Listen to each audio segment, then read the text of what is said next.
Action. Hello, my name is Bud. How you doing today? Welcome back to my channel.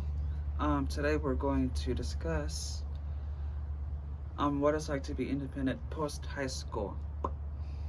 Perfect. Let's go.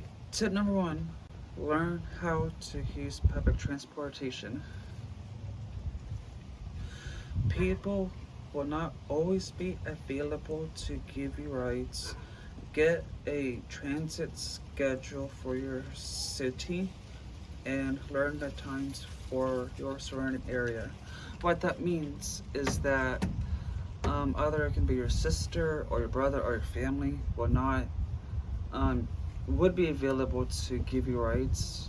So it's very important to learn um, how to use public transportation, and especially where you live. You may live in a big city where you can just walk around the corner and there's a bus stop, or you may live in a further part in the city or in a little town, and it's really important for you to learn your area. And for times it can vary. Let's say in the city it'll be every 15 minutes, and if you live further out from the big city, then it would be every 30 minutes. So it's very important to not only get in the schedule, but also too that it's really important for you to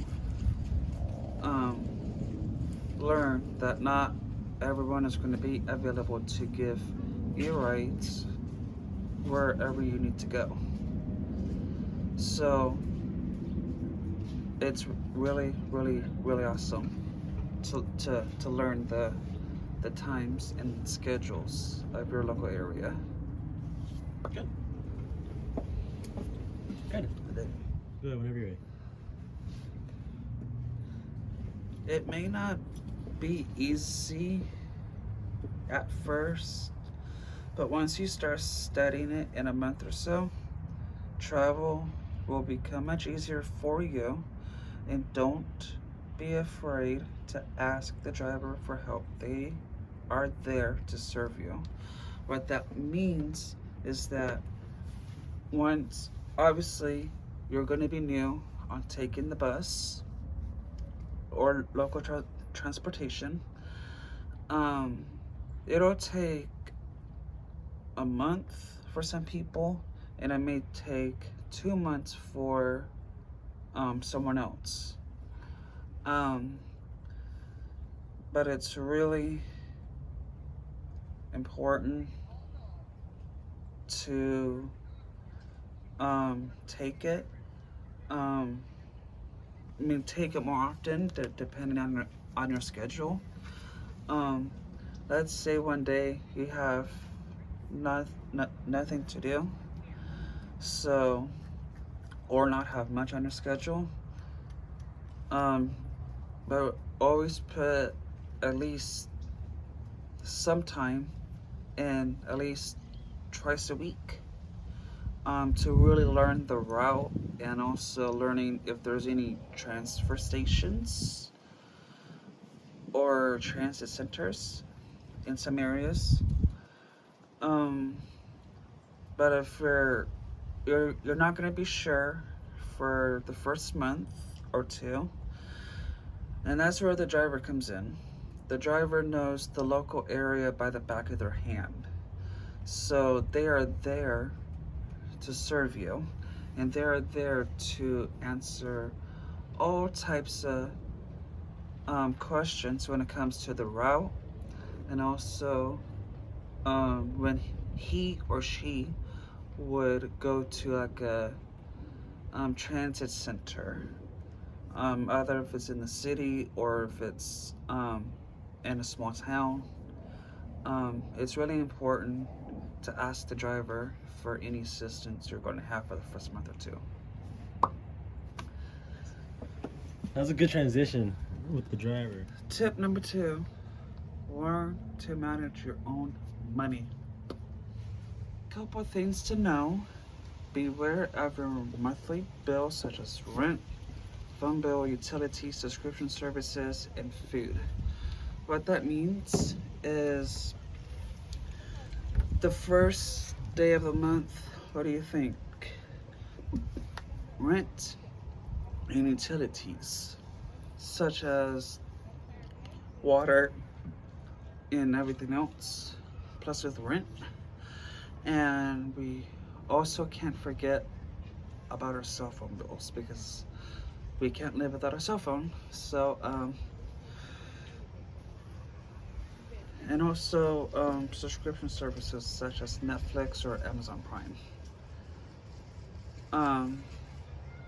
So if we get 2,000 a month, all taxes taken out, what's the thing you gotta do? Rent and utilities. And once you pay those two things off, then you have your phone bill, which some people do it in the beginning of the month, or some people do it in the middle of the month. So that is a little bit more flexible than rent and utilities. And also too that there are subscription services such as Netflix or Amazon Prime that majority of people do have and use. So some people have that and some people don't, but it's every person's preference. And also too, but it's very important, is grocery shopping. Either, when you do move out into your apartment, that it's really important to have groceries. So there's obviously stores like Safeway or Food Max or stores like that. So it's really important to have food on the table. You can, everybody's different. So some people will do it in the beginning of the month, or some people will do it not just in the beginning of the month, but also towards the end as well. So,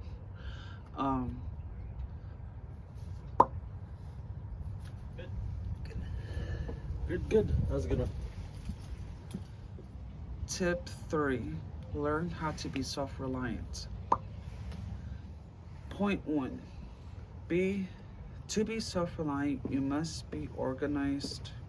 Create a list of things you want to accomplish daily. What that means is that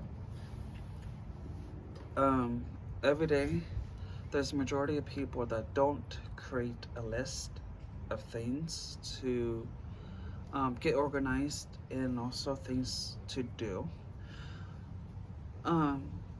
So it's always good to have a list to do the night before the next, so you will be prepared.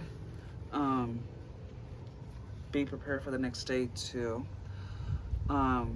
get your list ready and have everything organized ahead of time. So when you wake up in the next morning, that you will be up and ready to go, and you don't have to be rushed. Because once you be rushed, you tend to forget things. And some things are very important than others, but they're all in the same boat. Once you start rushing, then you forget everything.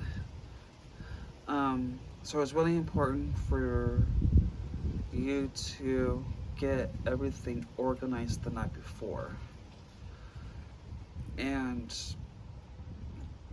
you would feel satisfied when you get your list ready and finished at the end of every day. You will feel good about it. Good. That was just the first bullet point, right? That was the first point. Have a proactive approach. Be a self-starter and don't wait for people to do things for you. what that means, that most teenagers, when they are just to turn 18, that they have the mentality of having their parents do things for them. Um,